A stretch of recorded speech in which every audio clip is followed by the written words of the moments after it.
Un premier volet d'un triptyque qui se fera en 3 parties sur la civilisation antédiluvienne.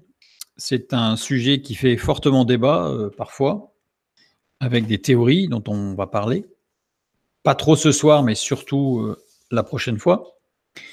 Et donc on va axer ce soir sur les traces archéologiques que nous avons de civilisation antédiluvienne ou de la civilisation antédiluvienne. Donc ce que nous avons archéologiquement. Donc ça va être le premier sujet. Le deuxième sujet, ça sera plutôt sur les traces indirectes, à savoir les mythes qui nous parlent. On parlera de l'Atlantide, par exemple. On parlera des mythes sumériens. On parlera d'un tas de choses, Gilgamesh, etc. Et donc, on verra un petit peu ce qu'il en est. Et la troisième partie, ce sera exclusivement biblique, à savoir, la Bible nous décrit en peu de mots, mais largement suffisamment pour que l'on puisse comprendre exactement qu'est-ce qu'il en était de cette civilisation avant le déluge. Je vous propose dans un premier temps de faire une lecture pour bien comprendre, puisque c'est avant le déluge, donc en fait on va lire le récit du déluge, parce que comprendre ce qui s'est passé pendant le déluge et donc faire un petit résumé des autres études sur le déluge va être nécessaire pour bien comprendre les traces archéologiques que l'on a, pourquoi on en a et pourquoi d'autres on n'en a pas. Donc, Genèse chapitre 6, des versets 12 à 22 dans un premier temps. Dieu regarda la terre, et voici, elle était corrompue, car toute chair avait corrompu sa voie sur la terre. Alors Dieu dit à Noé, la fin de toute chair est arrêtée par devers moi, car ils ont rempli la terre de violence. Voici, je vais les détruire avec la terre. Fais-toi une arche de bois de gopher. Tu disposeras cette arche en cellules, et tu l'enduiras de poids en dedans et en dehors. Voici comment tu la feras. L'arche aura 300 coudées de longueur, 50 coudées de largeur et 30 coudées de hauteur. Tu feras à l'arche une fenêtre, que tu réduiras à 1 coudée en haut. Tu établiras une porte sur le côté de l'arche, et tu construiras un étage inférieur, un étage et un troisième. Et moi, je vais faire venir le déluge d'eau sur la terre, pour détruire toute chair ayant souffle de vie sous le ciel. Tout ce qui est sur la terre périra, mais j'établis mon alliance avec toi. Tu entreras dans l'arche, toi et tes fils, ta femme et les femmes de tes fils avec toi. De tout ce qui vit, de toute chair, tu feras entrer dans l'arche 2 de chaque espèce, pour les conserver en vie avec toi. Il y aura un mâle et une femelle. Des oiseaux selon leur espèce, du bétail selon son espèce, et de tous les reptiles de la terre selon leur espèce, 2 de chaque espèce, viendront vers toi, pour que tu leur conserves la vie. Et toi, prends de tous les aliments que l'on mange, et fais-en une provision auprès de toi, afin qu'ils te servent de nourriture ainsi qu'à eux. C'est ce que fit Noé. Il exécuta tout ce que Dieu lui avait ordonné. Deuxième partie, chapitre 7, des versets 1 à 20. L'Éternel dit à Noé, « Entre dans l'arche, toi et toute ta maison, car je t'ai vu juste devant moi parmi cette génération. Tu prendras auprès de toi 7 couples de tous les animaux purs, le mâle et sa femelle, une paire des animaux qui ne sont pas purs, le mâle et sa femelle, 7 couples parmi les oiseaux du ciel, mâle et femelle, afin de conserver leur race en vie sur la face de toute la terre.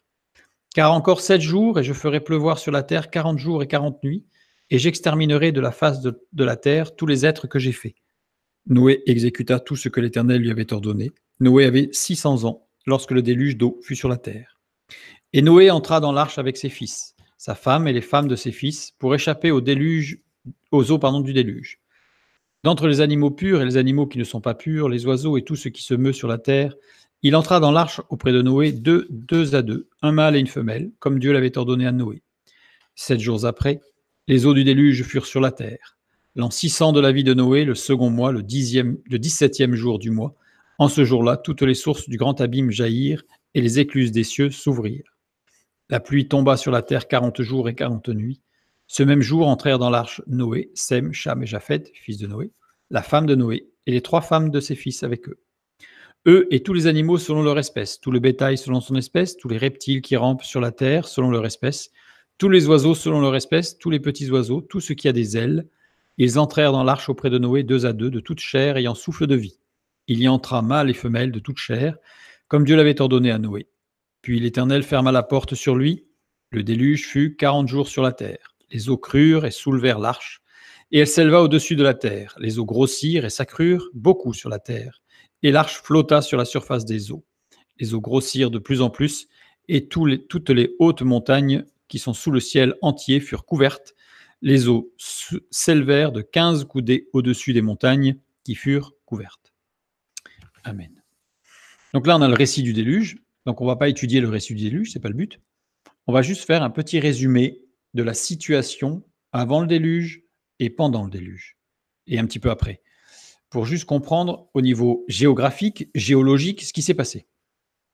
À l'origine, au tout départ, avant le déluge donc, et à la création, donc au tout départ, il n'y avait pas de terre sèche, il n'y avait que de l'eau. Dieu sépare les eaux d'en haut des eaux d'en bas. Au Crétacé, il y avait 49 550 000 km² de terre émergée. Donc on avait un continent, une terre émergée, un continent unique, une terre émergée. Ce qui est l'équivalent aujourd'hui de l'Afrique et de l'Amérique du Sud.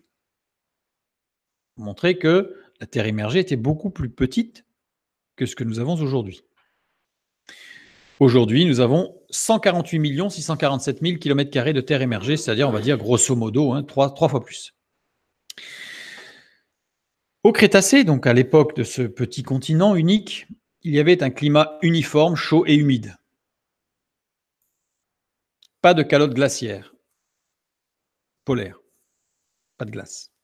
L'océan assez peu profond. Profondeur moyenne, 300 mètres. La zone euphotique, c'est la région qui est située entre 0 et 200 mètres de profondeur, où parviennent encore la lumière, où vivent de nombreuses plantes et l'oxygénation est maximale. Et la zone infrapélagique, c'est la zone qui est en dessous de 200 mètres. Donc à l'époque, il n'y avait pas beaucoup.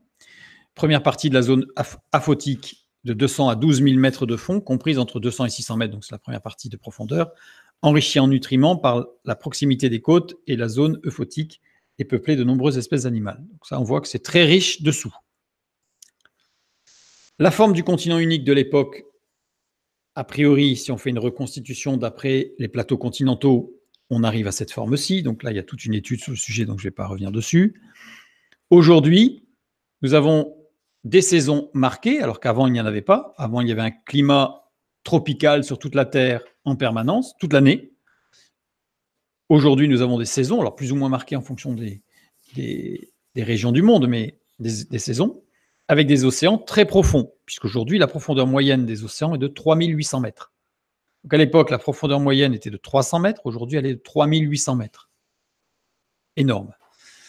Il y a eu, entre les deux, une forte activité tectonique, évidemment, on s'en doute. De gigantesques fosses marines se sont creusées. Les continents occupent leur emplacement actuel, c'est le début du Cénozoïque, l'ère Cénozoïque. Donc c'est-à-dire, voilà, on a une carte du monde. Voilà. Donc tout le découpage s'est fait pendant l'année du déluge. Le déluge a duré 1 an, et donc tout s'est enfoncé, l'eau est remontée, du coup les océans, les sources sont remontées, donc tout a débordé de l'intérieur, et le continent s'enfonçant, l'eau est remontée par-dessus et a débordé comme dans une cuvette, et a rempli tout, en écrasant tout sur son passage. Et dessous, la Terre s'est déchiquetée sous l'eau pour prendre la forme actuelle avant de remonter à la surface. Pourquoi? Qu'est-ce qui s'est passé? Eh bien, la Bible répond, ce qui s'est passé entre le Crétacé et aujourd'hui, ou le Cénozoïque, c'est le déluge. La Terre s'est brisée et s'est enfoncée, engendrant 2 effets dévastateurs, le creusement de canyons, puisque l'eau est rentrée et a dévalé à une vitesse extraordinaire, sur des millions de kilomètres cubes. Job 38, 25 et 27, nous lisons « Qui a ouvert un passage à la pluie et tracé la route de l'éclair et du tonnerre pour que la pluie tombe sur une terre sans habitants, sur un désert où il n'y a point d'homme ?» Ici, la pluie tombe, c'est matar, qui veut dire pleuvoir. Par contre, le mot pluie, dans la première partie du verset, c'est chétef. Chétef, qui désigne les flots impétueux débordants qui se répandent comme un torrent. Ce n'est pas qui a ouvert le passage à la pluie. Qui a ouvert un passage à des torrents impétueux débordants? Un passage, théala, qui désigne une profonde tranchée. On est vraiment dans, c'est pas un passage à la pluie, c'est vraiment qui a ouvert une profonde tranchée à des torrents impétueux qui ont tout dévasté. C'est Dieu. Ouvert, c'est palag au radical piel, ce qui signifie fendre, ouvrir une brèche. c'est fondre complètement. Nous avons eu une érosion planétaire par les eaux du déluge, puisqu'il faut imaginer que l'océan s'est déversé sur la Terre, puisque la Terre s'est enfoncée, donc on peut imaginer que tout s'est déversé, donc on imagine ce qui se passe. Ésaïe 24, 18 nous le décrit, car les écluses d'en haut s'ouvrent et les fondements de la terre sont ébranlés. Le mot ébranlé ici, c'est ra'ash. Ra'ash en hébreu qui veut dire trembler, être ébranlé, faire mouvoir, rendre en grain, moulu. C'est-à-dire qu'en fait, la terre a été rendue en grain. C'est le laminage qui s'est produit pendant le déluge.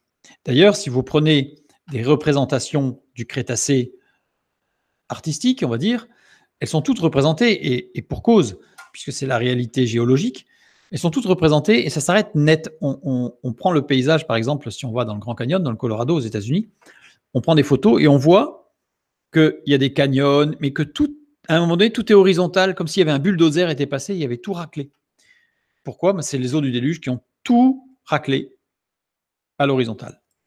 Tout simplement, et tout le reste a été rendu en grains, et c'est ce qui a donné énormément de vases et de sédiments qui se sont déposés un peu partout. Si l'on prend les massifs anciens, c'est-à-dire ceux qui ont été érodés, ceux qu'on appelle massifs anciens, donc en France, on va parler par exemple du massif central ou du massif armoricain ou les Vosges, c'est-à-dire des massifs qui ont été érodés, contrairement aux massifs jeunes qui sont intervenus pendant le déluge, à la fin du déluge, à la remontée des plaques tectoniques. Eh bien, si on prend cela sur la Terre, on arrive à peu près, alors, avec ce qu'on a, on arrive à retracer une sorte de ceinture. C'est-à-dire qu'en fait, ça forme une sorte de ceinture, voilà, de protection tout autour du continent de l'époque. Donc, on a ce qu'on appelle le massif ancien ou précambrien, qui parfois, sur certaines cartes, est appelé le bouclier d'ailleurs. Donc, c'était vraiment une protection qui s'élevait. Donc, des millions de mètres cubes d'eau se sont engouffrés dans les failles ouvertes de la ceinture montagneuse de protection. C'est pour ça que le texte biblique parle d'une ouverture, d'une brèche qui a été faite, puisqu'il y avait cette montagne de protection tout autour, et du coup, il y a comme des failles qui se sont ouvertes, et là, l'eau s'est engouffrée dedans. Donc, les failles, on les retrouve ici, en rouge. Il y en a une ici, voilà, et le jaune ici. On a des failles, en fait, et l'eau est rentrée par là. Alors, pourquoi je pars du sud vers le nord? Tout ça, c'est une autre étude qui en parle. Là, je fais un résumé. Si je fais une coupe, si je regarde un petit peu le relief de l'époque, j'obtiens quelque chose comme ceci. C'est-à-dire qu'on voit que tout autour, en fait, il y avait la mer, ça avait une sorte de plateau, ensuite le massif montagneux, et ensuite un plateau beaucoup plus haut, au milieu, ici. Ici, on était sur un plateau plus haut, avec de l'autre côté la montagne, comme tout autour. Le déluge s'est déroulé donc en deux phases. Un continent unique au départ, qui s'est morcelé, qui s'est enfoncé. Des eaux souterraines ont jailli, c'est ce que nous dit le texte biblique. Les eaux d'en haut, la pluie, sont tombées, donc les eaux d'en haut sont tombées. Les plaques de terre se sont déplacées sous les eaux. Donc là, on a la première phase. Première phase qu'on appelle une phase de transgression. C'est-à-dire qu'en fait, c'est l'eau qui est venue sur terre. Donc une phase de transgression qui a duré 197 jours, bibliquement. Les informations nous sont données. Ensuite, dans la deuxième phase, des continents séparés et encore reliés sont remontés en surface. Les plaques ont continué à se déplacer sous les eaux, donc en remontant. Donc tout ça, ça continue, la tectonique. L'eau se retire, laissant des parties sèches apparaître, le début de la partie sèche. Donc là, on a la deuxième phase, qu'on appelle une phase de régression, c'est-à-dire que l'eau s'est retirée de la Terre, qui a duré aussi 197 jours. Le continent initial n'a pas été détruit, mais morcelé. En fait, on n'a pas un continent qui s'est retrouvé complètement émietté et Dieu a recréé d'autres continents. C'est que c'est le même continent, mais qui a été morcelé et qui est remonté à la surface sous l'aspect que nous avons aujourd'hui. Donc, les continents se sont déplacés les uns par rapport aux autres sous l'eau.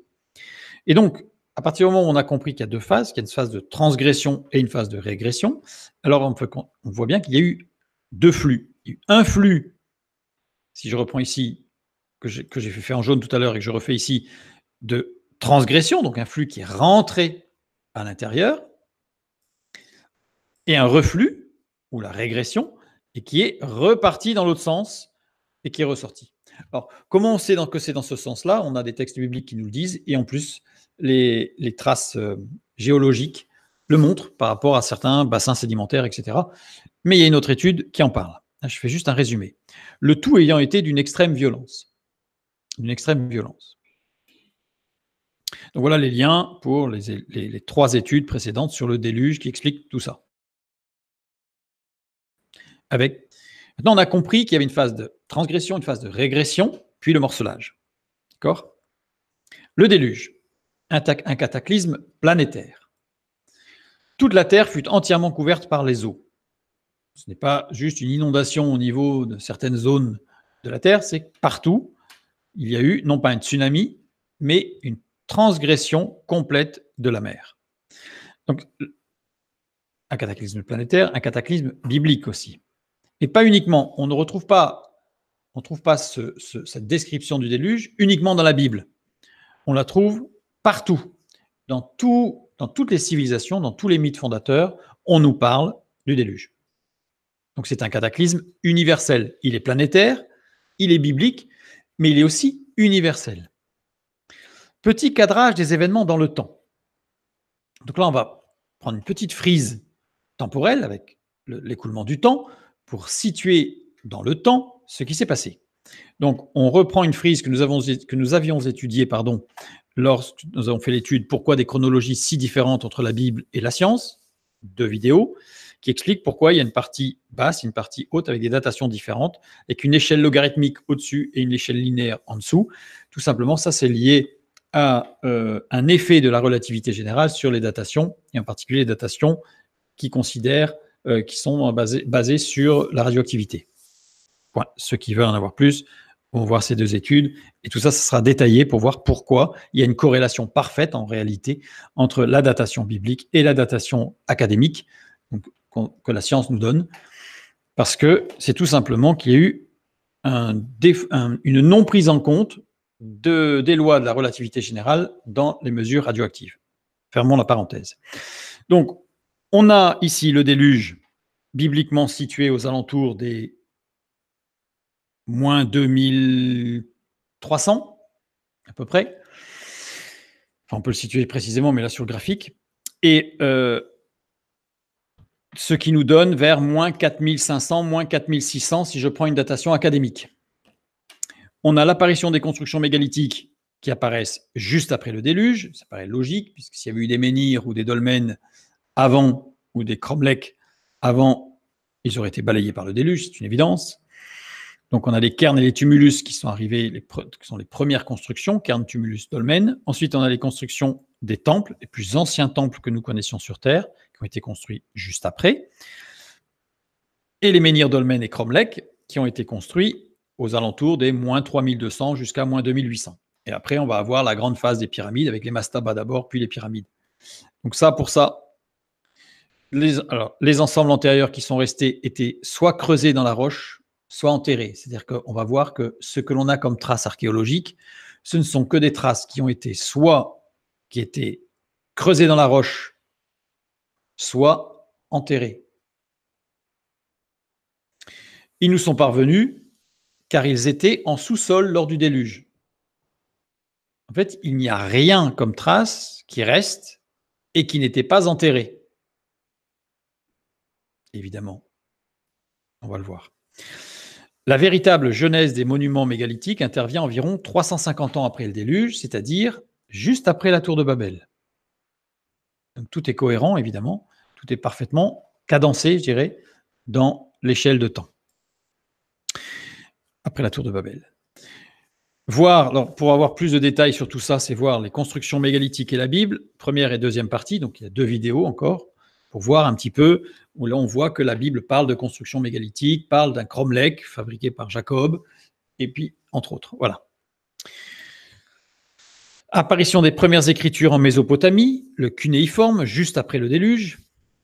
C'est pas antérieur, c'est postérieur au déluge, l'apparition des premières écritures mésopotamiennes.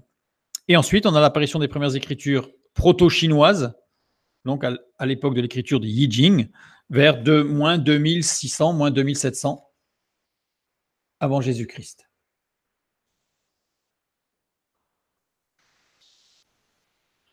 Le déluge, un cataclysme universel, nous avons dit. Il est raconté chez les Sumériens, ce déluge, dans l'épopée de Gilgamesh, la fameuse épopée de Gilgamesh que l'on connaît tous, parce qu'on a entendu parler. Alors on ne la connaît pas forcément, parce que je pense que pas beaucoup l'ont lu, ou ont lu des passages en tout cas. Par contre, beaucoup en ont parlé, au travers de ce que d'autres avaient lu au sujet d'eux. Donc, l'épopée de Gilgamesh, un texte sumérien daté de 3000 ans avant Jésus-Christ, est retrouvé inscrit sur des tablettes cunéiformes enfouies dans le sol de l'Irak moderne. Reprenons notre frise. Nous voyons que 3000 ans avant Jésus-Christ, une datation académique, pas une datation biblique, eh bien, ça nous met quand? Ça nous met, évidemment, après le déluge. Et je dirais bien après le déluge, puisqu'on est à l'époque de Sodome et Gomorrhe. Donc ça veut dire quoi? Ça veut dire que quand on nous dit « Ah, mais la Bible a calqué sur Gilgamesh, parce que Gilgamesh, c'est bien avant la Bible. » Oui, c'est avant l'écriture de la Bible, mais c'est bien après les récits qui nous sont donnés, les contemporains du déluge, Noé et ses fils, et ensuite.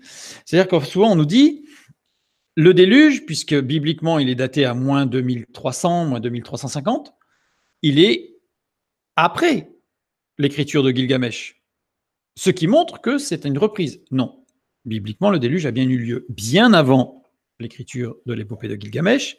Et si vous prenez les études sur les sites mégalithiques et la Bible, eh bien vous comprendrez que tout simplement, Gilgamesh est très largement inspiré du récit biblique. Continuons.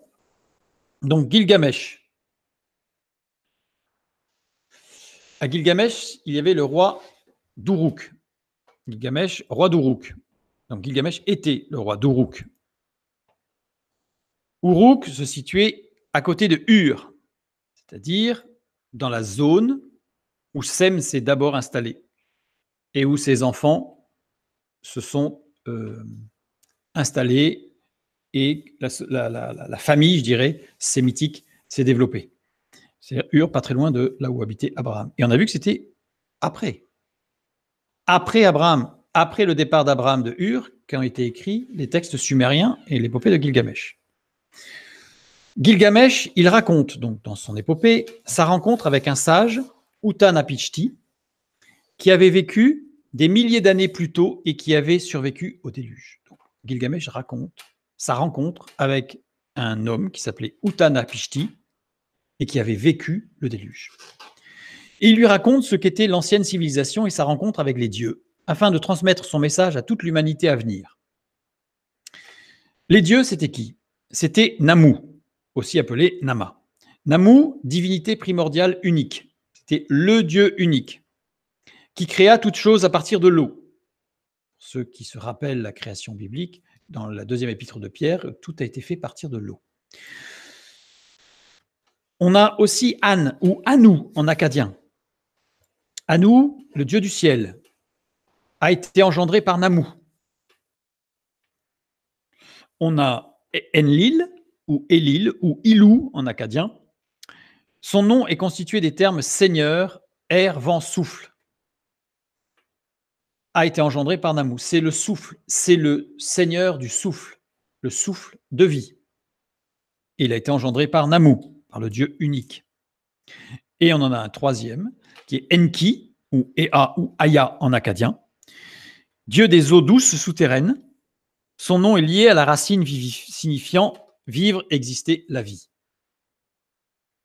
Et il a été engendré par Namu. Il est la sagesse et le conseiller dans la création, dans tous les textes sumériens. Il a été engendré par Namu. Il est clair, je ne vais pas faire l'étude ce soir, on en parlera peut-être une autre fois, dans les comparaisons des mythes fondateurs, que nous y retrouvons énormément de similitudes avec le texte biblique et avec la définition de Dieu. Elohim, Dieu créateur, triple pluriel, qui se manifeste en trois, le Père, le Fils et le Saint-Esprit.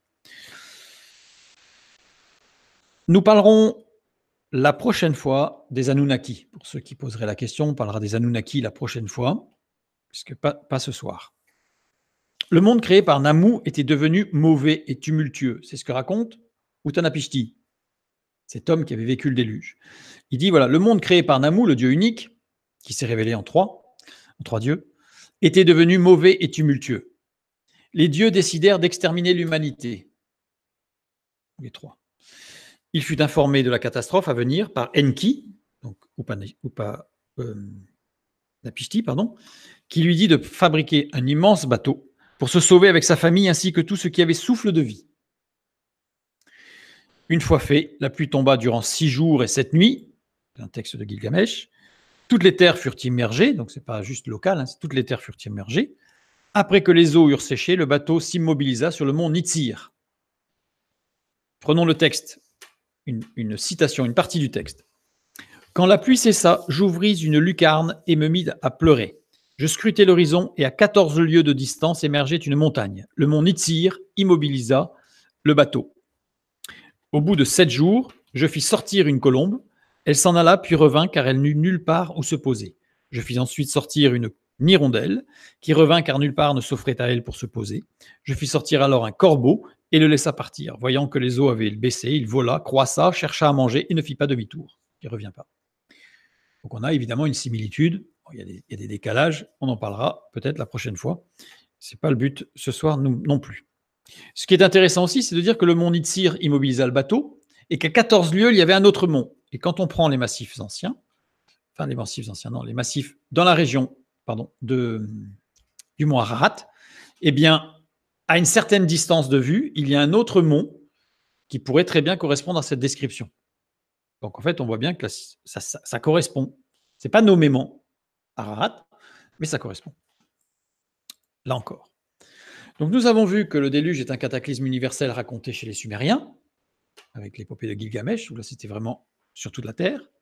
Chez les Aztèques, j'en prends que quelques-uns, le déluge intervient à la fin du 4e soleil, sachant que l'histoire de l'humanité est découpée en 5 épisodes, 5 soleils chez les Aztèques, comme chez les Grecs, en 5 périodes, où nous trouvons la période d'or.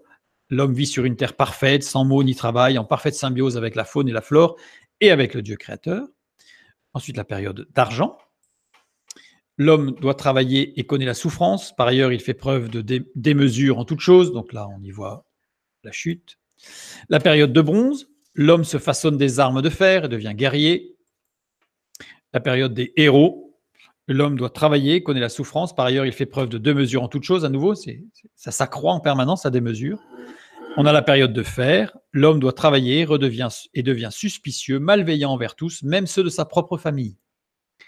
Le 4e soleil, d'après l'écriture aztèque, d'après le mythe aztèque, se situe à la séparation entre la période des héros et la période de fer.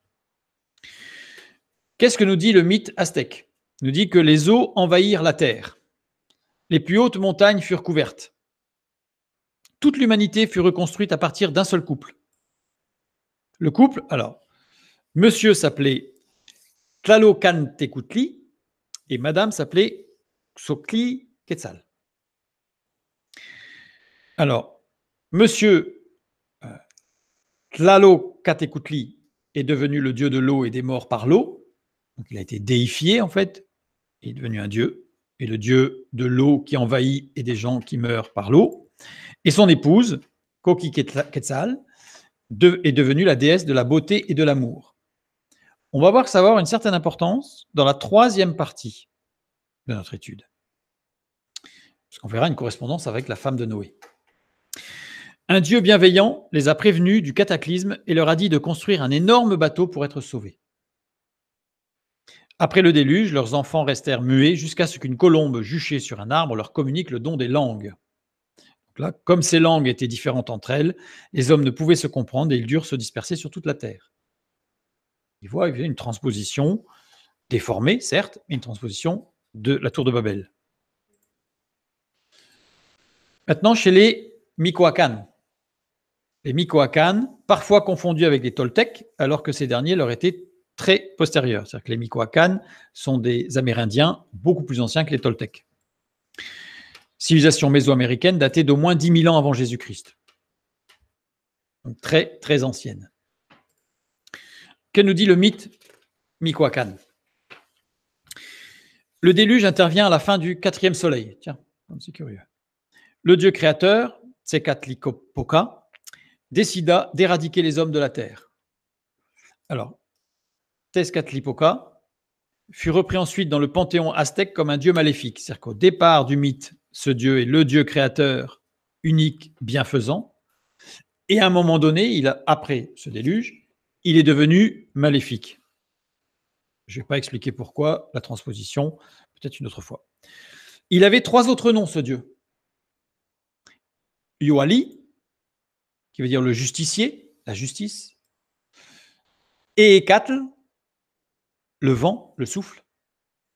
Et Telpocli, qui veut dire je suis.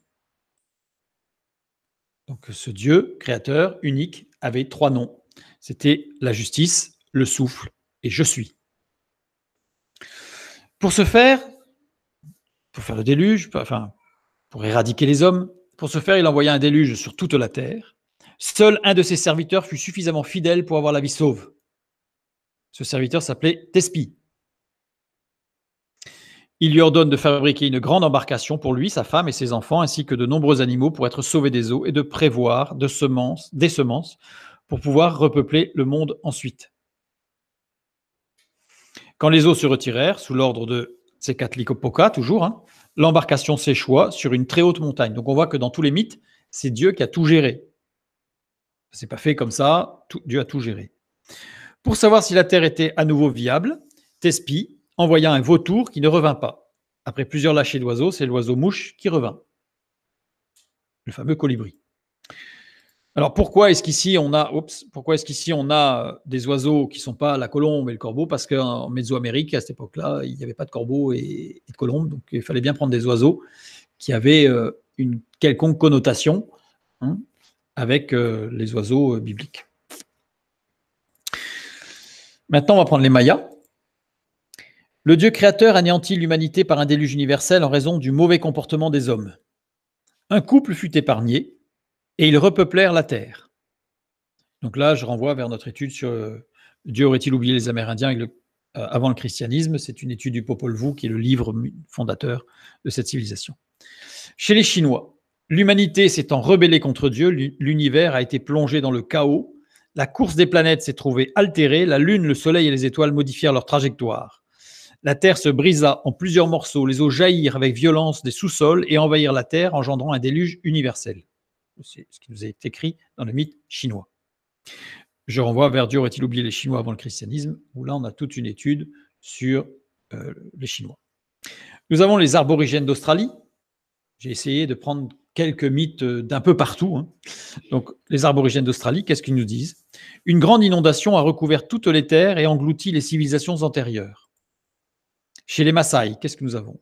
Les premiers hommes n'étaient pas bons et l'un d'eux, nommé Swagé, en tua un autre appelé Nambi. Donc, parmi les premiers hommes, il y en a un qui a tué l'autre. Dieu résolut alors de détruire l'humanité, sauf le pieux Tumbainot, à qui il ordonna de construire une embarcation de bois et d'y entrer avec sa femme et ses enfants et toutes sortes d'animaux.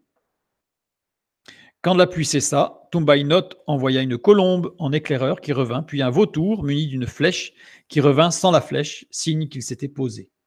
C'est le mythe Maasai. Il existe en réalité 400 récits d'un déluge universel dans toutes les cultures antiques sur toute la planète. Bon, là, j'en ai donné que quelques-uns. Heureusement, on ne va pas tous les prendre parce que 400, on en a pour la soirée, voire la nuit. Mais sur les 400, ce qui est intéressant, c'est qu'il y en a 80 qui donnent des détails précis et très similaires à la Bible. Après, sur les autres, ça s'écarte de plus en plus. Alors après, on peut regarder les mythes qui sont beaucoup plus récents, et plus ils sont récents, plus ils s'en écartent, évidemment. Évidemment, parce qu'il y a le système de ce qu'on appelle du téléphone arabe, donc de la déformation par la transmission orale. Les scientifiques affirment que l'existence de tous ces mythes diluviens est due au christianisme qui a influencé ces civilisations. Alors c'est bien gentil, mais comment le christianisme a pu influencer des peuples qui ont vécu des centaines ou des milliers d'années avant la venue de Jésus-Christ sur Terre? Il faudrait un tout petit peu réfléchir avant de dire des choses pareilles. Parce que quand on dit le christianisme a influencé les mythes fondateurs Michoacán, ça semble quand même compliqué, puisqu'on sait que c'est beaucoup plus ancien. Tous ces récits indiquent qu'il y a bien eu un déluge universel qui a marqué ceux qui l'ont connu. Et que les survivants l'ont raconté à leurs descendants, lesquels ont perpétué les récits. Ça s'est raconté, il s'est bien passé quelque chose. Avec souvent des adaptations contextuelles. Comme j'ai parlé des oiseaux, par exemple. Comme le changement des noms des oiseaux messagers pour nommer des oiseaux connus des auditeurs. On parle de quelque chose qui est inconnu, ça ne parle pas. Comme le changement des noms de Noé, de ses fils ou de sa femme, par des noms sémantiquement audibles par les auditeurs. Il fallait que ça résonne et que ça dise quelque chose. Alors, une étude plus approfondie aurait montré que les noms qui sont donnés pour Noé et son épouse correspondent à la signification des noms de Noé et de son épouse. Alors, vous allez me dire, mais on ne parle pas de son épouse dans la Bible. Si, on nous parle de son épouse dans sa Bible, mais de façon indirecte, et on peut savoir qui c'est, et on peut savoir comment elle se nommait, mais ça, on verra ça une autre fois. On ne peut pas tout faire en une seule soirée. On ne peut pas tout dire. Remarque première. Première remarque. Dans tous les mythes, le déluge est une punition d'un dieu ou des dieux. C'est-à-dire que dans tous les mythes, on a quelque chose qui est commun, chez les 400 mythes, c'est que le déluge, c'était une punition de Dieu. Dans la Bible, c'est comment? Le déluge est un jugement de Dieu. C'est ce qu'on nous dit. C'est comme ça qu'on nous le présente. Le déluge, récit construit sur le schéma d'un chiasme. C'est-à-dire que le récit du déluge est construit suivant une logique de symétrie. Le chiasme, c'est pourquoi? Toute écriture en chiasme, c'est pour mettre en évidence le message central de l'événement ou du récit ou de ce qui est raconté. Et donc, au centre de chiasme, qui est construit symétriquement, eh bien, on a le message important, le message central de ce texte. Regardons. Première partie, la Bible nous parle dans Genèse chapitre 6, 9 et 10, Noé et ses fils, Sem, Cham et Japheth. Deuxième partie, on a la promesse d'envoyer le déluge et d'établir une alliance. Troisième partie, réserve de nourriture et des espèces vivantes, donc c'est Dieu qui demande à Noé de faire cela. Quatrième partie, ordre d'entrer dans l'arche. Cinquième partie, on a 7 jours, qui sont 7 jours d'attente du déluge. Sixième partie, 40 jours, l'eau monte et l'arche flotte. Ensuite, 150 jours, les eaux montent. Alors là, on va voir que c'est important de voir que pendant 40 jours, l'eau est montée. On en reparlera tout à l'heure. Et après, on nous dit et que 150 jours, elle est montée. Pourquoi? Pourquoi 40 et 150 pour la même chose? On va voir que ce n'était pas la même chose. Ensuite, on reprend la symétrie. On a 150 jours, les eaux cessent de tomber. 40 jours, l'eau se retire et l'arche s'échoue. 7 jours, attente que la terre sèche. Ordre de sortir de l'arche. Multiplication de la nourriture et de la vie. Promesse de ne pas envoyer un nouveau déluge. Noé et ses fils, Sem, Cham et Japheth. Donc, le texte, la totalité du texte du déluge, dans la parole de Dieu, nous est présenté sous la forme d'un chiasme pour nous présenter quel est le message central du déluge. À votre avis, le message central du déluge, c'est quoi? C'est que Dieu juge, que Dieu punit, que Dieu frappe? Non. Le message central, c'est Dieu se souvint de Noé. Le message central du déluge, ce n'est pas Dieu qui punit et qui s'énerve, parce que c'est presque ce qu'on a l'impression de lire. C'est le message central, c'est que Dieu se souvient dans cette génération, et on verra dans la troisième partie ô combien elle était terrible cette génération. Et bien dans cette génération, Dieu se souvient de l'homme. Dieu se souvient de celui qui est avec lui et qui le cherche. C'est ça le message. C'est pas que Dieu punit, c'est que Dieu se souvient de ceux qui le cherchent. Le message central du déluge biblique n'est pas une punition et un jugement. Le message central du déluge biblique est une attention particulière à celui qui le cherche, qui cherche Dieu. Dieu fait attention, quelle que soit la société dans laquelle il se trouve, Dieu veille sur celui qui le cherche. Cherchez et vous trouverez. Deuxième remarque. Tous les récits du déluge affirment qu'il y a eu une civilisation avant le déluge. Ça, c'est ce qui va commencer à nous intéresser de près. C'est-à-dire que tous les récits nous parlent du déluge, etc. Bon, d'accord. Mais tous nous disent qu'il y avait quelque chose avant. Alors, une civilisation antédiluvienne, une civilisation qui était avant le déluge. Donc, avant le déluge, ça veut dire qu'en fait, on a la date du déluge, donc c'est-à-dire qui se situe approximativement avant moins 1500, moins 4500, moins 4500. Avec la plus ancienne ville connue comme point de départ chronologique, puisque quand on parle de civilisation, alors la définition n'est pas forcément la même, mais quand on parle de civilisation, normalement on parle de la première construction de cité, de ville. la ville la plus ancienne, on en reparlera tout à l'heure, mais la ville la plus ancienne que nous ayons retrouvée au niveau archéologique s'appelle Göbekli Tepe.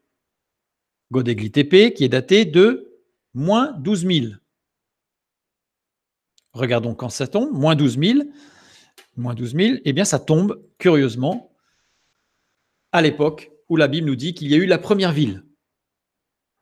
C'est-à-dire à l'époque de Hénoch, le fils de Caïn, où il nous est dit que Caïn construisit la première ville pour la naissance de son fils Hénoch. Et donc ça correspond à ce que la Bible nous dit de la première ville.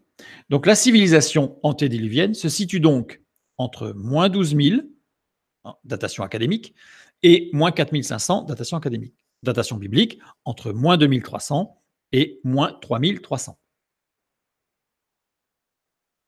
Voilà, c'est la zone qui va nous intéresser particulièrement. Les sites antédiluviens. Alors, on va commencer sur les sites archéologiques cette fois-ci. On a Yonaguni. Yonaguni, avec un site qui lui est proche, Ujing. Excusez ma prononciation du japonais, qui n'est pas forcément exceptionnelle. Où ça se situe ici? C'est dans l'extrême sud de l'archipel japonais, c'est-à-dire qu'on est très proche de l'Indonésie. On est très très au sud. C'est quasiment le plus au sud, Yonaguni. Alors voilà une reconstitution. Yonaguni est un site qui est sous l'eau. Alors il y a des grands débats. Certains affirment que c'est une construction qui a été faite naturellement, mais quand on regarde, ça ne va pas du tout pour le fait que ce soit naturel. Voilà, on a des choses comme ça. Alors, faire ça naturellement par l'érosion de l'eau, c'est quand même un peu surprenant. Surtout là, j'ai qu'une photo, mais on peut en avoir plusieurs. Voilà, avec des escaliers. Enfin, c'est assez surprenant. Donc, tout ça, c'est sous l'eau. D'accord? Et c'est à Yonaguni, dans le sud. En 1985, Kiyashiro Aratake découvre des plateformes de grès qu'il interprète comme une structure mégalithique. Alors, c'est un organisateur de plongée touristique, en fait. Bon, je mets le petit commentaire. Voilà. La datation du site. Un pilier de roche dans une grotte submergée est interprété comme un condensé stalactite. Ne peut se former sous l'eau. Donc, ça veut dire qu'il a été formé avant. Le site était hors de l'eau il y a environ 10 000 ans. Parce que comme c'est sous l'eau, on ne peut pas dater. Donc, on a pris un moyen détourné, c'est-à-dire qu'on a trouvé une concrétion stalactite que l'on a pu dater, elle. Et du coup, le site est daté du coup de moins 10 000. Moins 10 000, c'est quand? Eh bien, c'est ici. On est à peu près ici. Bon, enfin, c'était il y a 10 000 ans, donc c'est à moins 8 000, pardon. C'était il y a 10 000 ans, donc c'est à moins 8 000. Ici, c'est-à-dire en plein dans la période qui nous intéresse. Donc là, on a une première trace archéologique, Yonaguni, qui montre qu'il y avait des constructions. Mais comme elle était sous l'eau pendant des milliers d'années, on ne peut rien en tirer. Voilà. La date ne rentrant pas dans le cadre classique de l'évolution de l'humanité, le site a été daté dans un rapport remis au 21e Congrès des sciences du Pacifique en 2007, à environ 2000 ans avant Jésus-Christ, parce que les seules datations qu'on obtient, c'est moins 10 000, enfin c'est moins 8 000, pardon. Mais comme ça ne colle pas, parce que l'histoire de l'humanité, ça c'est pas possible. Hein, là, on est en plein néolithique, donc ça ne va pas. Donc, de telles constructions. Donc, on l'a daté de moins 2000, mais il n'y a rien qui date de moins 2000. Donc ici, je resitue sur le continent, parce qu'on va voir tout à l'heure que ça va être important, sur notre continent avant le déluge, puisque c'était une construction qui était d'avant le déluge. Donc je vais la resituer sur le continent d'avant le déluge, et elle se situe donc ici. Malheureusement, le site ne fournit aucun élément d'étude de la civilisation qui l'a construit, parce que sous l'eau, et donc l'érosion fait qu'on n'a rien. On a un autre site qui est Kambat. Kambat, avec un autre site à quelques kilomètres, Dwarka.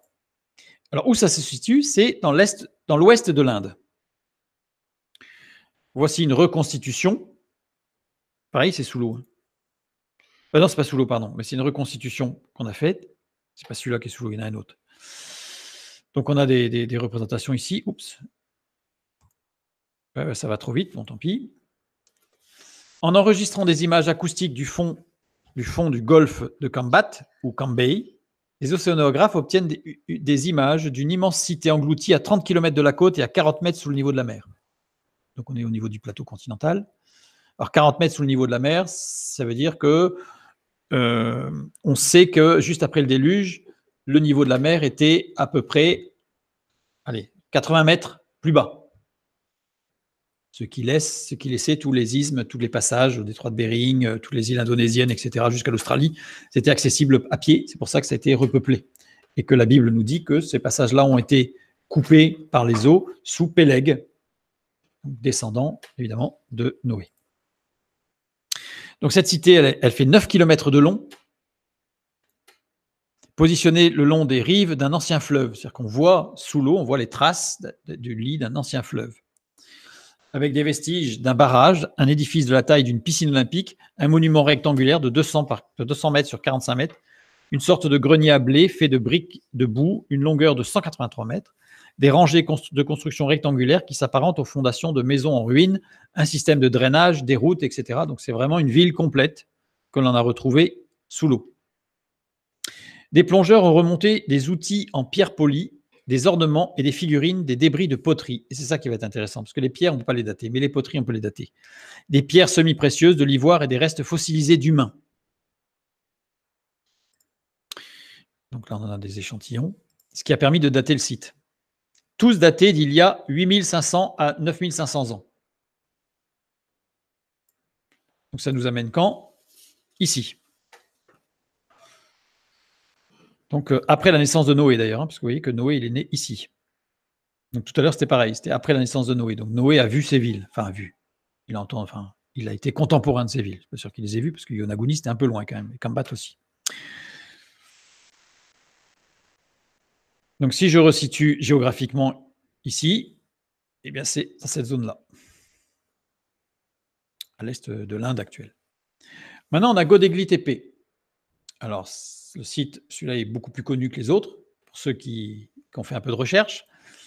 Donc Godegli Tepe, c'est en Turquie. Donc là, on n'est plus sous l'eau. On n'est plus sous l'eau. Voilà le site, enfin l'une des photos, parce qu'il y en a plusieurs, hein, le site est assez grand. Ce qui est intéressant, c'est qu'on a des sculptures, on a les pierres taillées en relief. Voilà, une vue d'ensemble un petit peu, sachant que ce n'est pas fini, parce que c'est toute une colline qui a été retrouvée. Voilà. Il y a beaucoup de choses à dire, mais je ne vais pas en parler ce soir, c'est trop long. Le site de Godegli Tepe s'étend sur 300 mètres de diamètre. Pour information, Stonehenge s'étend sur 50 mètres de diamètre. C'est juste pour voir la différence. C'est juste 6 fois plus grand. Des restes organiques trouvés sur le site permettent de le dater. C'est ça qui va être très intéressant, c'est qu'on a des restes organiques. Donc, datation possible. Entre 12 000 et 10 500 avant Jésus-Christ. Le plus vieil ensemble architectural connu dans le monde. Qui correspond, comme on a vu tout à l'heure, ici, approximativement, c'est-à-dire juste à côté de la ville d'Enoch. Pourquoi ici il y a une incertitude? Parce que bibliquement, l'âge de Caïn ne nous est pas donné, l'âge de ses enfants non plus. Donc on est obligé de faire une approximation. Mais en tout cas, on est par là. Le site compte 4 enceintes principales circulaires. Donc là, c'est une représentation, hein, pour voir un petit peu ce que ça pouvait donner, à quoi ça pouvait ressembler. Ici. De 10 à 20 mètres de diamètre, avec 2 monolithes au centre, pesant de 15 à 20 tonnes chacun. D'une hauteur de 5 à 6 mètres. Alors là, pour savoir comment ils ont fait, je vous renvoie vers notre étude sur les mégalithes. Tous les monolithes sont en forme de T. La plupart représentent des humains en bas-relief, le haut du T étant la tête, mais centrée de visage. C'est-à-dire que ce qui est très surprenant, c'est qu'on a gravé sur les poteaux des mains, des ceintures, un pagne. Donc on voit bien que ça représente quelqu'un. Ça représente un homme ou une femme, mais ça représente quelqu'un. Et par contre, la tête, c'est toujours un bloc qui n'est pas taillé. C'est très surprenant parce que, par ailleurs, sont représentés des animaux avec pas mal de détails. Donc ça veut dire qu'ils étaient capables de faire des sculptures avec des détails, mais ils n'ont jamais représenté une seule figure humaine.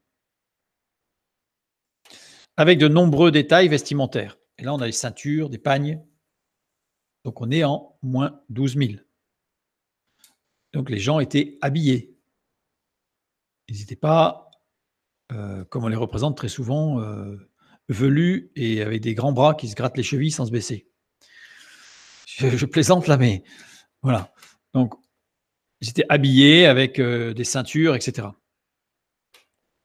Ils sont tous gravés en haut relief avec des animaux. Tous les poteaux, tous les piliers sont gravés en haut relief, donc en volume, en relief. Hein. Donc, nous avons des aurochs, ancêtres des races des bovins. Nous avons des phacochères. Une seule espèce est universellement reconnue dans le genre Phacocherus, tout ce qui va être phacochère, sanglier, cochon, etc. Les galliformes, des scorpiones. Qu'est-ce que nous lisons dans Genèse 1:21 ? C'est très intéressant. Dieu créa selon son espèce. Dieu créa selon son espèce. Le mot espèce ici, c'est mine.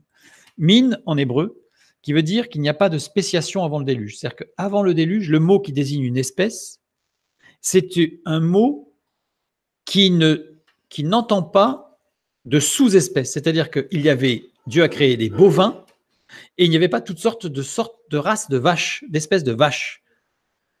Il y avait un seul bovin. Il y avait un seul ovin, il y avait un seul chien, un seul canidé, on va dire, un seul félidé, etc., etc. Et la Bible montre donc, une espèce précise qui ne se subdivise pas. Et dans Genèse 8:19, après le déluge, tous les animaux, tous les reptiles, tous les oiseaux, tous ceux qui se meuvent sur la terre, selon leur espèce, sortirent de l'arche. Et là, on a Mishpacha, qui n'est pas le même mot, et qui désigne des espèces qui sont des subdivisions de familles. C'est-à-dire qu'après le déluge, les bovins, les bovidés, se sont séparés en plusieurs espèces de bovidés toujours, mais plusieurs espèces. Et ce qui est alors très intéressant, c'est donc la forte spéciation, c'est après le déluge. Ce qui est intéressant, c'est que le mot mine n'est jamais utilisé après le déluge et le mot mishpachat est jamais utilisé avant le déluge. Donc on a bien une différence dans la description du règne animal biblique, avant et après le déluge. Comment cela s'explique ? C'est dû aux conditions durant le déluge, entérinées par des changements climatiques après le déluge. Donc les conditions durant le déluge, c'est ce qu'on appelle de l'acétylation, et les conditions de changement climatique postérieures au déluge, c'est ce qu'on appelle de la méthylation, donc c'est de l'épigénétique. D'où la nécessité de différenciation entre les animaux purs et les animaux impurs, sachant qu'avant, il n'y avait pas de différence. Mais après, il y en avait. Je ne vais pas rentrer dans les détails, mais là, je renvoie, je crois que j'ai dû le mettre, voilà, vers la création des animaux à sang froid, les poikilothermes. C'est une étude sur la création de Genèse chapitre 1. Et ensuite, l'épigénétique et la grâce de Dieu. L'épigénétique, c'est ce qui va expliquer toutes ces modifications et cette spéciation. Voilà. On est entre 12 000 et 10 000 avant Jésus-Christ, c'est-à-dire antérieur au déluge, à Göbekli Tepe. Et qu'est-ce que nous avons comme animaux ? Eh bien, nous avons des animaux qui sont tous des souches. C'est tous l'espèce initiale non spéciée, c'est-à-dire qui n'a pas eu de spéciation. On n'a pas des espèces de bovins, on n'a pas des espèces de canidés, on n'a pas des espèces d'un tas de choses. On a une représentation d'une seule espèce originelle, ce qui est conforme à ce qui est dit dans la parole de Dieu. L'ensemble du site ne répond pas à une organisation solsticiale ou astrale, c'est-à-dire qu'en fait, construction mégalithique de tout ce qui est après le déluge, puisqu'avant le déluge, les étoiles n'étaient pas visibles, puisqu'il y avait cette voûte céleste, une couche d'eau tout autour qui bloquait la vue des étoiles. Donc, il n'y avait pas de repère, on va dire, astral, d'alignement d'étoiles, etc., ni de solstice. Par contre, après le déluge, tout est construit suivant des axes solsticiaux, avec des astres. Göbekli Tepe ne correspond à aucun alignement astral. Donc, on est bien antérieur au déluge. Donc là, il y a une représentation des blocs. On a nord-sud. Et j'ai essayé de regarder les angles, il n'y a rien qui marche. Alors certains vont en trouver en faisant des gros calculs de trigonométrie, de géométrie super sophistiqués pour réussir à trouver qu'il y a des astres. Enfin, c'est vraiment tiré par les cheveux. L'ensemble ayant été artificiellement enfoui environ 2000 à 4000 ans après sa construction. Donc là, il y a un truc bizarre sur cette ville qui est totalement incompréhensible au niveau archéologique, c'est que cette ville a été artificiellement enfouie. Elle a été enterrée avec logique et je dirais de façon très propre. Pourquoi ? Alors ça reste un grand mystère. Il n'y a aucune trace alentour de village ou de campement. Donc certains disent que c'était un site religieux d'une ville, mais il n'y a pas de ville, il n'y a pas de trace, il n'y a rien autour. Donc ça ne peut pas être ça. Le lieu étant aride, comment les constructeurs ont-ils pu œuvrer sans pouvoir rester sur place plus de quelques jours? Bon, ça, c'est la théorie aujourd'hui, parce qu'à l'époque, ce n'était pas aride, évidemment, parce que c'était avant le déluge, donc climat tropical, c'est devenu aride après. Existe-t-il d'autres lieux plus anciens ou datés de la même époque? On va dire oui, il en existe. Mais là, je ne l'ai pas mis sur le diaporama, mais je vais le dire. Pourquoi ce site a été enterré? Si on regarde 4000 ans après les moins 12 000, donc on arrive à moins 8000, donc c'est bien à l'époque de Noé, c'est à l'époque où Noé a reçu l'avertissement de Dieu du déluge.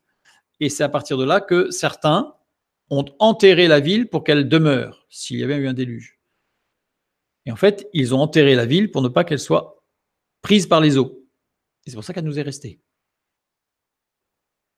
Voilà pourquoi elle a été enterrée. Alors, qu'est-ce qui est plus vieux? Il y a des choses qui sont plus anciennes que Göbekli Tepe, mais ce ne sont pas des constructions, ce ne sont pas des villes, ce ne sont pas des constructions, ce sont des grottes. On va parler par exemple de la grotte de Lascaux. Grotte de Lascaux, donc en France, ici, dans cette partie du, on va dire, centre-ouest-sud de la France. Âge estimé entre environ 18 000 et 17 000 ans. Donc là, on est beaucoup plus vieux. Alors, reprenons notre petite courbe. Là, on est en limite. On est en limite ici, là.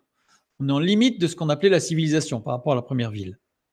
Donc, on est au tout début de l'histoire de l'humanité. Elles sont formées des cavités reliées par de petites galeries. Longueur d'environ 235 mètres pour un dénivelé d'environ 30 mètres. Donc, en fait, il y a un dénivelé. Où est-ce qu'elle se situe? Donc, on va la mettre sur la carte, elle est ici, sur la France. Voilà une représentation. Alors, ce qui est intéressant, je vais dû le mettre. Alors, dedans, on a beaucoup de représentations. On a des peintures d'animaux, etc. On a un seul homme qui est représenté. Une seule représentation humaine. Il y a cependant des restes d'activité humaine. C'est-à-dire qu'on a des restes qui montrent bien que ça a été fréquenté par des hommes. Il y a donc de nombreux ustensiles en pierre, en os, des coquilles, ainsi que des restes organiques, une lampe et des brûloirs. On est en moins 17 000. Les peintures pariétales, donc sur les parois, représentent des bovidés, des cervidés, des félidés, des caprinés et des poissons. 2000 représentations avec 950 animaux dont plus de 600 ont pu être identifiés. Tous les éléments contenus dans les grottes appartiennent à la fin du Paléolithique, période appelée Magdalénien. Moins 17 000 à moins 14 000 ans. Si je reprends ma petite courbe, on est ici. Le Magdalénien, c'est là. Certains annoncent une datation plus ancienne, environ moins 33, moins 33 000, moins 20 000 ans. Certains disent que ça peut aller jusqu'à moins 33 000 ans. Moins 33 000 ans, c'est franchement vieux, mais c'est là. C'est-à-dire que bibliquement, si je prends le rapport, on est en moins 3 500. Biblique. C'est-à-dire pendant la vie d'Adam. J'ai tracé ici en marron la vie d'Adam pour montrer ce que c'était. On a la vie d'Adam ici. Donc on est pendant la vie d'Adam. Voilà, on est franchement vieux. On a la naissance de Mathusalem, qui est située ici, c'est-à-dire vers moins 30 000. Datation académique. Des études ont montré que l'entrée a été obturée par un énorme éboulement. C'est-à-dire que l'entrée de la grotte de Lascaux, il y a un énorme éboulement qui a complètement fermé la grotte. À l'époque du déluge, elle était totalement fermée. Raison pour laquelle elle n'a pas été détruite par le déluge. Elle était fermée. Puis rendue étanche aux infiltrations par un dépôt alluvionnaire argileux sur toute la zone en surface. C'est-à-dire que, et en surface. C'est-à-dire qu'en fait, toute la zone en fait, a été couverte par des sédiments. En fait. Et c'est pour ça que la première phase du déluge, où pendant 40 jours, l'eau est montée d'abord, puis après, ça a été l'horreur du déchaînement de l'eau qui s'est arrivé de partout, mais il fallait bien que l'arche flotte avant que les océans se déversent de façon extraordinaire sur Terre. Parce que sinon, l'arche aurait été balayée comme un fétu de paille, elle aurait explosé. Surtout des calculs ont montré que, enfin, moi je me suis amusé en tout cas à les faire, les calculs, qu'on pouvait imaginer que l'océan se serait déversé à la vitesse de plus de 900 km/h. Des millions de kilomètres cubes d'eau à 900 km/h, enfin, c'est un truc inimaginable. Donc c'est pour ça que la parole de Dieu nous parle bien, que pendant 40 jours l'eau est montée, l'arche a flotté, et ensuite les océans ont pu se déverser, mais l'arche elle flottait. Donc elle a été balayée par le courant, mais elle n'a pas été balayée par des tsunamis qui l'auraient broyée. Donc là, en fait, comme elle était fermée, la grotte, l'eau est montée. Donc il y a eu une énorme couche sédimentaire par-dessus qui a tout colmaté, et ensuite elle était rendue étanche. C'est pour ça qu'il nous en reste. Reste du déluge. Donc en fait, c'est un reste. Toute cette couche-là, c'était un reste du déluge. Il existe environ 350 grottes datées du Magdalénien en Europe. La grotte Chauvet, qui est datée de 30 000 ans avant Jésus-Christ. Des études ont montré que l'entrée a été obturée alors c'est c'est pas par deux éboulements, mais c'est par deux éboulements successifs. En fait, cette grotte a été bouchée par deux éboulements successifs, donc c'est pour ça qu'elle nous est restée. En fait, on se rend compte que toutes les grottes qui nous restent, des études montrent à chaque fois que ce sont des grottes qui ont été bouchées avant le déluge. Comporte près de 1000 peintures et gravures, dont 400 sont des animaux. Les animaux, et à chaque fois, nous avons bovidés, cervidés, félidés, caprinés, poissons, c'est-à-dire qu'en fait, on a une faune qui n'est pas spéciée. On a une faune qui est toujours avec une seule espèce. On a la grotte El Castillo, en Espagne, qui, elle, est datée de 40 000 ans avant Jésus-Christ, c'est la plus vieille. 40 000 avant Jésus-Christ. 40 000 avant Jésus-Christ, c'est pendant la vie d'Adam. Remarque géographique. Reprenons le continent antédiluvien avec la barrière montagneuse. D'accord ? Zone de présence des plus anciennes, zone de présence des plus anciennes grottes avec de l'art pariétal, enfin, représentation de l'art pariétal. Il manque un mot là. Peu importe, on a compris. En fait, toutes les grottes anciennes comme Lascaux, El Castillo, etc., sont toutes situées en Europe. Il existe ailleurs d'autres grottes très anciennes, mais pas antédiluviennes. Elles sont toutes situées là. Genèse 4, 13 et 14, que lisons-nous ? Nous lisons. Caïn dit à l'Éternel, mon châtiment est trop grand pour être supporté. Voici, tu me chasses aujourd'hui de cette terre, je serai caché loin de ta face, je serai errant et vagabond sur la terre, et quiconque me trouvera me tuera. La phrase ici, je serai caché loin de ta face, je serai errant en hébreu, ou mi paneika, et sa terre, veyaiti na. On a des diacritiques qui sont des diacritiques d'orientation géographique. C'est-à-dire qu'en fait, on a des petites représentations, donc des petits symboles, on va dire. Donc là, on a etnata, qui indique une action du sud vers le nord. Donc ça veut dire que cela nous montre que Caïn est parti du sud pour aller vers le nord.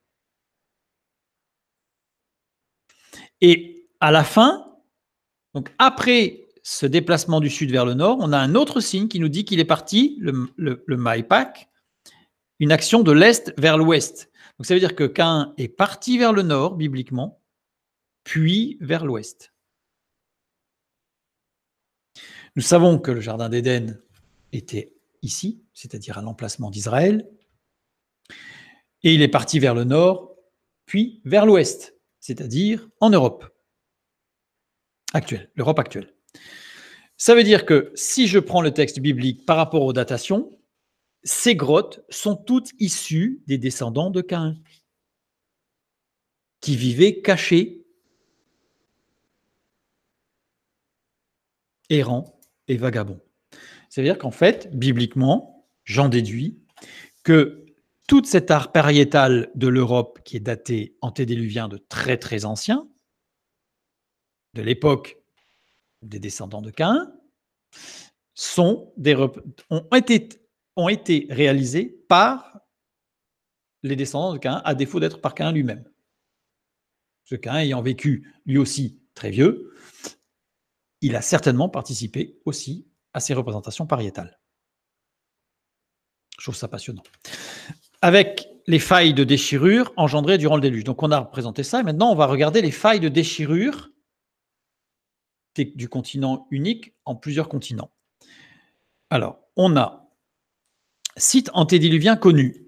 Tous les sites, on a Atliam, donc là je n'ai pas parlé de tous tout à l'heure, mais là je les cite, donc vous pourrez aller voir, il y a Jéricho qui est daté de moins 9000, on a Caramel, ça ne s'écrit pas comme le caramel, on a Godegli Tepe, on a Nevalikori, on a Amukar, on a Vinca Bello Brod, alors je ne sais pas trop comment on prononce, parce que c'est des pays de l'Est, là, j'ai un peu de mal, avec des tablettes. Alors ça c'est très intéressant, parce qu'on a des tablettes qu'on appelle les tablettes de Tartaria, qui sont des tablettes qui n'ont pas été déchiffrées aujourd'hui. Voilà, on voit une représentation avec des symboles, mais il y en a trop peu pour qu'on arrive à déchiffrer l'écriture. Et la tablette de Glosel. La tablette de Glosel, elle est en France. La tablette de Glosel, ça se situe dans le sud de la France. Donc c'est pareil, c'est daté dans ces grottes-là. Donc ça veut dire qu'il y avait déjà une sorte de proto-écriture, mais qui n'est pas une écriture ni hiéroglyphique, ni idéographique, ni alphabétique, ni phonique. On ne sait pas ce que c'est. Une représentation. On a Mergar, on a Sataloyuk, on a Djerf El Amar, on a Kambat, dont on a parlé tout à l'heure, on a Yonaguni, dont on a parlé tout à l'heure aussi. La route de Bimini, elle est aussi sous l'eau, ici. Bref, presque toutes ces villes ont été abandonnées par une montée subite des eaux vers 4500 ans avant Jésus-Christ. Oh, bah disons, comme c'est bizarre, ça tombe au déluge. Donc, toutes ces villes ont été abandonnées et recouvertes de sédiments à cette période-là. Et ce qu'on nous dit, c'est qu'il y a eu une montée de plusieurs mètres par jour. C'est-à-dire qu'en fait, il y a eu une montée des eaux à cette époque-là de plusieurs mètres par jour qui fait que ces villes qui étaient au bord de fleuves, parce que toutes ces villes archéologiquement sont construites le long d'un fleuve, et bien quand le fleuve est monté, elles se sont retrouvées englouties. Et toutes celles qui n'ont pas été près des fleuves et qui étaient, comment on va dire, elles ont été balayées par le déluge en fait, puisqu'elles n'ont pas été englouties par des sédiments, ce qui veut dire qu'elles n'ont pas été protégées. Donc les villes qui nous restent sont des villes qui ont, pendant les 4 premiers jours où l'eau est montée dans les fleuves, donc les sources de dessous, et tout est monté avant qu'il se mette à pleuvoir et que tout s'effondre, elles ont été englouties et recouvertes de sédiments, et c'est pourquoi nous les retrouvons aujourd'hui. Donc là, j'ai mis après tous les autres sites qu'on a, je ne vais pas tout nommer parce qu'il en existe pas mal quand même. Hein. Voilà. Alors, je n'ai pas tout mis parce qu'il y a quelques sites au Cameroun, mais qui sont spécifiques. J'en ai pas parlé parce que là, il faudrait développer et expliquer. Et ce serait un peu long. Une autre remarque géographique. Restons sur le continent antédiluvien. Reprenons les vestiges antédiluviens. Donc, on va reprendre toute notre carte, en fait, avec tous les vestiges antédiluviens. Et ils se situent tous le long de lignes. On a 3 lignes dans lesquelles on va retrouver tous nos vestiges, donc le long de fleuves. Tous les relevés archéologiques des sites retrouvés montrent que les constructions se trouvent le long du lit d'un fleuve. Prenons Genèse chapitre 2, verset 14. Donc on est antédiluvien, on est avant le déluge. Hein. Genèse 2, 10 à 14. Un fleuve sortait d'Éden pour arroser le jardin, et de là il se divisait en 4 bras. Le nom du premier est Pishon, et c'est celui qui entoure tout le pays de Havila, où se trouve l'or. L'or de ce pays est pur, on y trouve aussi le bdellium et la pierre d'onyx. Le nom du second fleuve est Gihon, c'est celui qui entoure tout le pays de Couche. Le nom du troisième est Hiddekel, c'est celui qui coule à l'orient de la Syrie. Le 4e fleuve, c'est l'Euphrate. Ce texte a été écrit après le déluge, parce que c'est des choses qui se sont transmises de génération en génération, et on sait que le texte de la Genèse a été écrit par Moïse, donc c'est des choses qui ont été transmises de génération en génération, et sur le mont Sinaï, s'il y a eu des déformations, Dieu a recadré tout ça pour que Moïse écrive des choses qui soient inspirées de l'esprit, qui soient justes et précises. Ça, on a l'habitude de le voir. Donc si c'est écrit après le déluge, ça veut dire que ça nous donne des repères géographiques de l'époque de l'écriture. Parce que si Moïse cite le fleuve qui faisait le tour de Havila, ça veut dire que Havila, c'était à l'époque de Moïse. Il a donné un site géographique de l'époque de Moïse. Donc on a ici des descriptions, tout le pays d'Havila avec de l'or, le bdellium, la pierre d'onyx, le pays de Couche, à l'orient de la Syrie et l'Euphrate. Sachant que l'Euphrate possède un statut particulier. Pourquoi ? Un fleuve du même nom existe après le déluge. On a aujourd'hui un fleuve qui s'appelle l'Euphrate. Donc déjà, c'est un peu particulier. Et il est le seul des 4 fleuves à ne posséder aucune description géographique. Tous les autres fleuves, c'est à l'orient de la Syrie, dans le pays de Couche, autour du pays d'Havila. Mais pour l'Euphrate, il n'y a rien. Donc on va voir que ce fleuve est très particulier. Il a un statut particulier. Reprenons le texte. On va s'amuser un tout petit peu à regarder la précision du texte biblique. Le pays d'Avila correspond au pays de Kolchid, une province d'Asie voisine du pays de Pont, au nord de l'actuelle Turquie, pays réputé pour son or pur. C'est dans cette région que naissent les légendes de Jason et des Argonautes qui allèrent y chercher les toisons d'or et du roi Kolch. Étès, la toison d'or est vraisemblablement inspirée de la technique d'orpaillage que pratiquaient et pratiquent toujours les Svanes, une population qui utilise depuis toujours une toison de mouton qu'ils placent dans les rivières. Par ce moyen, les paillettes d'or s'accrochent à la toison, lui donnant un aspect doré, donc ils récupèrent l'or comme ça. Donc c'est un pays qui était très riche en or, réputé pour son or. Reprenons la carte. Si je resitue ce pays-là sur le continent unique, nous sommes ici. Ok ? Maintenant, le pays de Couche correspond à l'Éthiopie dans la parole de Dieu. L'Éthiopie, ici. Ok ?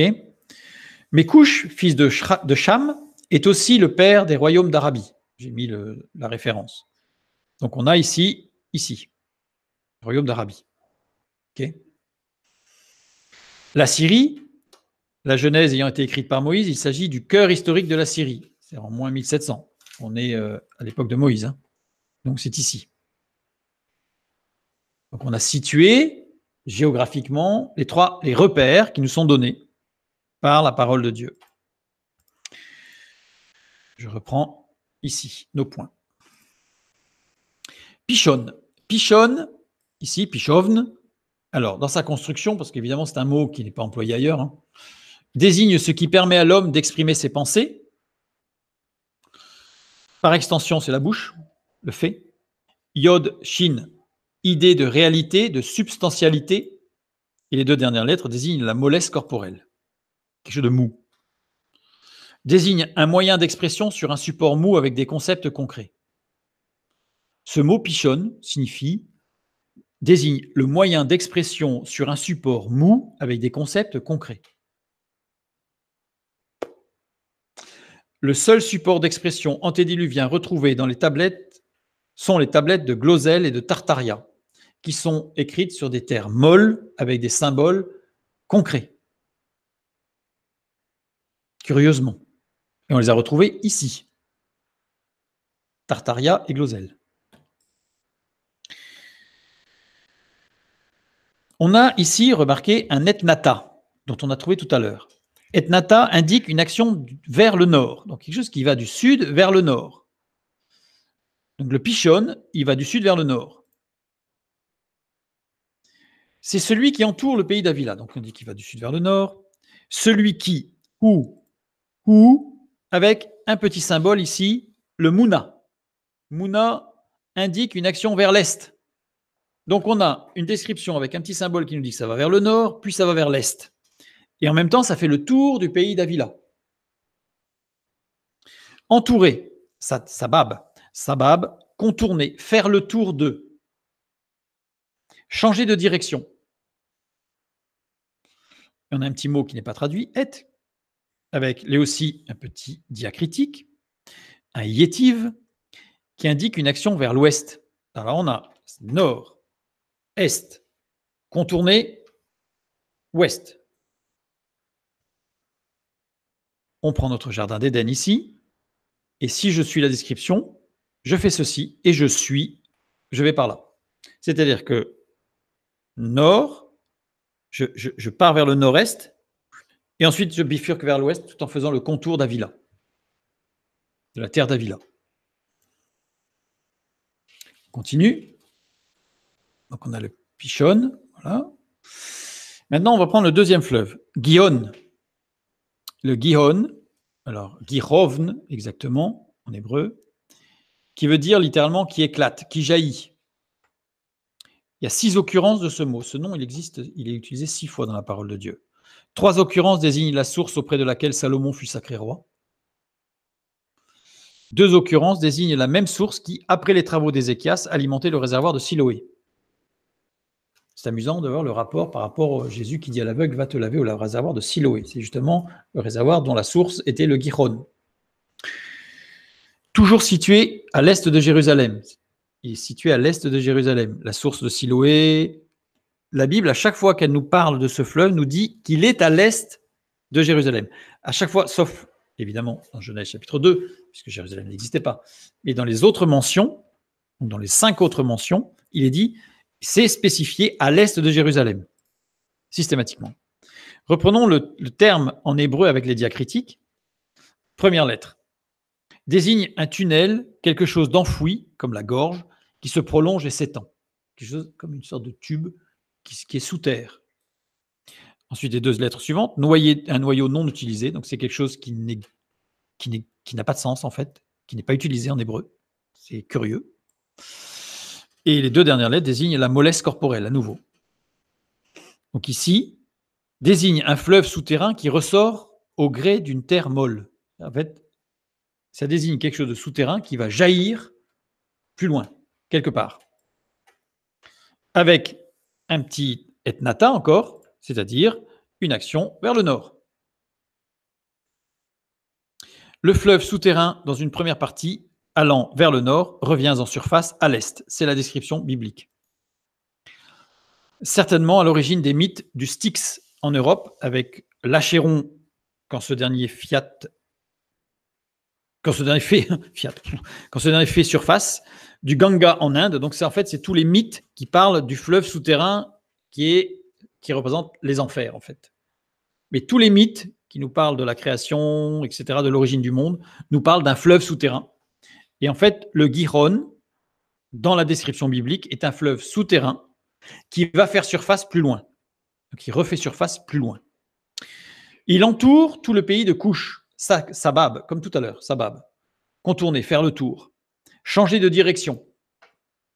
Celui qui, ou à nouveau, avec un diacritique, comme tout à l'heure, Mouna, c'est-à-dire vers l'est. Donc on a ici, il revient en surface à l'est. La description est ici. Oups. Voilà, donc on a la description ici, j'ai mis un pointillé, on ne voit pas bien, mais on ne sait pas où est le pointillé au fait, où est-ce que ça s'arrête. Mais il arrive un moment où le fleuve refait surface et il contourne Couche. On va maintenant prendre le troisième. Idékel. Idékel, rapide. Littéralement, ça veut dire rapide. 2 occurrences de Idékel. On ne le retrouve que 2 fois. Dans Daniel, chapitre 10, l'autre occurrence, le 24e jour du premier mois, j'étais au bord du grand fleuve qui est Idékel. Parfois traduit par tigre. Dans certaines traductions, il est dit que c'est le tigre. Le nom du troisième est tigre. Car dans la langue Zand, le mot tagour, le mot tigra en sanskrit signifie vite, prompt, rapide. Chez les anciens Perses et Mèdes, le mot tigris signifiait flèche. Tejerem dans la langue Zend et Tejera dans la langue Pelvi signifie fleuve. Ces étymologies ou explications conviennent toutes au tigre, qui est très rapide. Donc on a traduit par tigre par similitude, avec d'autres termes qui désigneraient, non pas dans le similitude dans la prononciation, mais dans le sens. Comme tigre, ça veut dire aussi rapide. On s'est dit, Daniel, il devait être au pied, sur les bords du Tigre. Comment c'est écrit Idékel? Les 2 premières lettres désignent quelque chose de pointu, de fin, d'élancé. Les 2 lettres suivantes désignent quelque chose de rendu petit par division, de quelque chose qui va se diviser, qui va partir en plein de petites choses. Et la dernière lettre désigne quelque chose qui se déploie, qui s'étend et occupe de plus en plus de surface. Celui qui, ou toujours, mais avec cette fois-ci un diacritique différent. Ici, nous avons pas de diacritique, justement, aucune distinction géographique. Nous n'avons pas de description géographique sur le who, cette fois-ci. L'Orient, Kidmat, c'est l'Est, voilà, il n'y a pas de problème. Mais là, il y a un diacritique qui va nous donner une orientation. Mouna, qui est vers l'Est, évidemment. Ça signifie l'Est et le diacritique va vers l'Est. Donc, jusque-là, c'est logique. La Syrie, Assour, écrit avec un diacritique qui est le ethnata. C'est-à-dire, on l'a commencé à voir, indique une action vers le nord. Désigne un fleuve qui passe au nord de la Syrie pour aller vers l'extrême est. Le fleuve s'étend, se divise en une multitude de petits bras. Nous l'avons ici en rouge. Nous avons une description de quelque chose qui se divise en une multitude de bras. les 3 fleuves étaient les pointillés de découpage, suivez les pointillés du continent. On continue, parce qu'on a vu les 3 là, mais maintenant il faut qu'on voit le 4e. Le 4e fleuve, c'est l'Euphrate. Alors, écrit en hébreu, Yanahar, Arebi ou Ferrat. C'est-à-dire, ici, ce qui est intéressant, c'est aucune indication géographique. Nous n'avons aucune indication. Alors, dans le sens littéral, il n'y a aucune description géographique. On ne sait pas du tout où il est ce fleuve. Et dans les diacritiques, contrairement aux autres, c'était très précis, il n'y a rien. Donc, ce fleuve est très particulier. Il n'y a que 2 occurrences avec le fait non pointé. C'est-à-dire qu'ici, on a Frat, ici, qui est traduit par Euphrate, le Frat ici, avec la lettre fait non pointé. Et le mot est écrit que 2 fois, comme ça. Alors, on va regarder. Les 2 dernières lettres désignent un mouvement arrêté, retenu, quelque chose de potentiel. Fait, c'est la parole, désigne la parole. On peut voir une autre construction avec les 2 premières lettres, porte l'idée de fructification, de produire la vie. Et la dernière lettre synthétise la relation être, c'est-à-dire Dieu sur la croix, Dieu, c'est toute la relation de la communication, de la communion avec Dieu. On peut le voir aussi construit d'une autre façon, avec les 2 lettres extrêmes, désigne l'étendue, l'espace, en général, ou circonscrit, donc c'est l'étendue, l'espace, tout l'espace. Et la lettre centrale définit le mouvement propre, image du renouvellement des choses dans leur mouvement. Qu'est-ce qu'on a en fait? Eh bien en fait, ce mot dans sa construction désigne les eaux souterraines qui renouvellent l'ensemble du système hydrique terrestre. C'est-à-dire qu'en fait, il ne s'agit pas d'un fleuve. Il s'agit d'un cours d'eau souterrain qui va alimenter tout le système hydrique. Ce sont les sources d'en bas qui vont jaillir. C'est tout le système hydrique souterrain avec des nappes phréatiques, mais tout ça c'est relié, et c'est ça qui permettait de remonter la rosée au niveau du sol, parce qu'il ne pleuvait pas avant le déluge. C'est toute la description de la Genèse, je ne vais pas rentrer dans les détails, mais parce que ça serait très long. Mais là, on a toute une description du système hydrique qui permettait à toute la terre d'être hydratée chaque matin, chaque jour. Il y a 2 occurrences. La deuxième occurrence est dans Jérémie, chapitre 13, verset 5. C'est intéressant. « J'allais et je la cachai près de l'Euphrate, comme l'Éternel me l'avait ordonné. » Au verset 6, le verset suivant, « Plusieurs jours après, l'Éternel me dit, lève-toi, va vers l'Euphrate, et là, prends la ceinture que je t'avais ordonné d'y cacher. » Donc là, ce n'est pas écrit pareil, la deuxième fois, Euphrate. C'est avec un fait pointé. Le premier n'est pas pointé. Ici, voilà, je l'ai mis pointé. Et d'ailleurs, on dit Pérat, on ne dit pas Ferrat, on dit Pérat. Et là, c'est Biphrate. Euphrate, Biphrate. Le beit dans Jérémie, le beit pointé, désigne un vide intérieur, un creux qui se remplit. Et ensuite, on a Phrate. Dieu a demandé à Jérémie de cacher la ceinture dans une cavité souterraine que baignait l'Euphrate.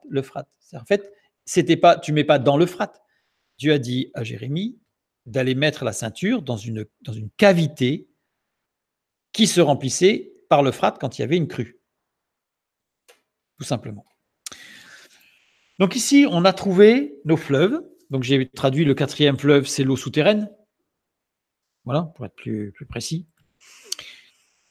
Ici. De là, il se divisait en 4 bras. Alors, 4 bras, roche. Roche, principe de tête, principe primordial. Les 4 bras se subdivisaient. En fait, ça nous dit qu'ils se séparaient. C'est-à-dire que ces 4 principales sources d'eau se séparaient, se divisaient.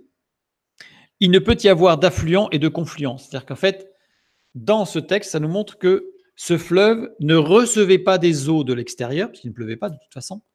Donc, il n'y avait pas de confluent ou d'affluent, mais que ces eaux-là se divisaient. C'est l'inverse. Souvent, on imagine un système hydrique aujourd'hui, c'est qu'on a plein de petites rivières qui se rassemblent en un seul fleuve qui va se jeter à la mer.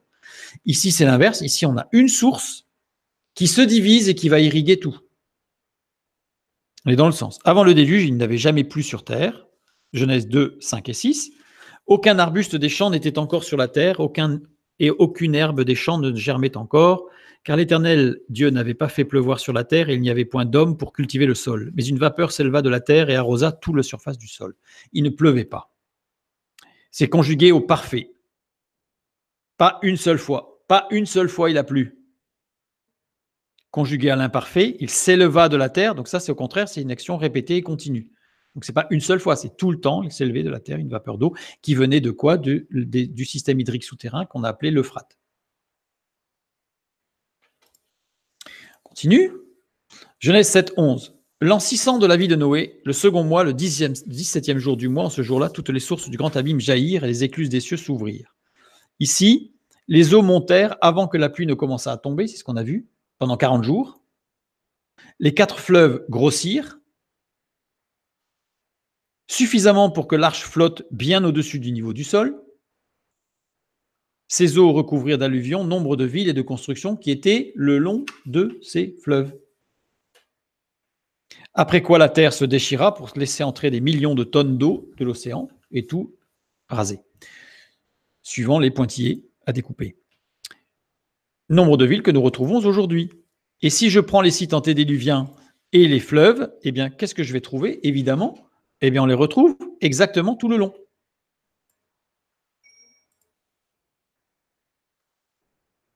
Tout simplement.